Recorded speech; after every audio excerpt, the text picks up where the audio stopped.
Thanks, guys. I'm here at 5 Points where Samantha Josephson got into a car she thought was her Uber ride home for the night.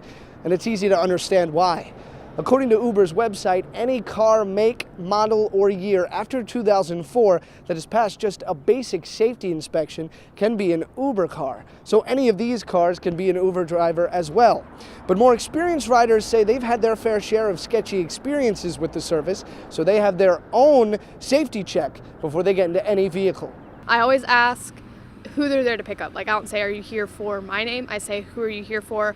On Uber, they have a profile of who they are and their name and everything. I check that it's the vehicle, their license plate number, and who that they say that they are. Once I'm matched with the driver, I look at all the information so I know what kind of car to look for and expect. I know what the kind of person, I know their name. I call my Uber and talk to the man or woman picking me up and then stay on the phone with them until I get into the car.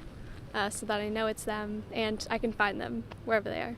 Uber does have some safety tips for users on their website. They say you should call your Uber inside and wait for it to arrive. And then when it does, check for this Uber symbol on their car. And make sure the car matches the make, model, and license plate number on your app.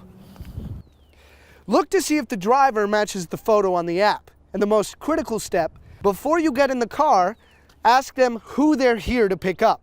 If they can't give you a name, don't get in the car. Uber says you should sit in the back of the car so you have two possible exits to get out of the vehicle. But USC students say they've noticed a problem with students getting locked in the car. It was sort of like a child lock. Like, they didn't know until they felt uncomfortable and started to reach for the door at one of the stoplights and realized it was like child locked, or like during the drive, and then they had to quietly like unlock it, and they didn't really talk until they got home. Police say Josephson experienced the same issue when she got into the wrong car and the child locks were activated on the back doors. So this seems to be a recurring problem.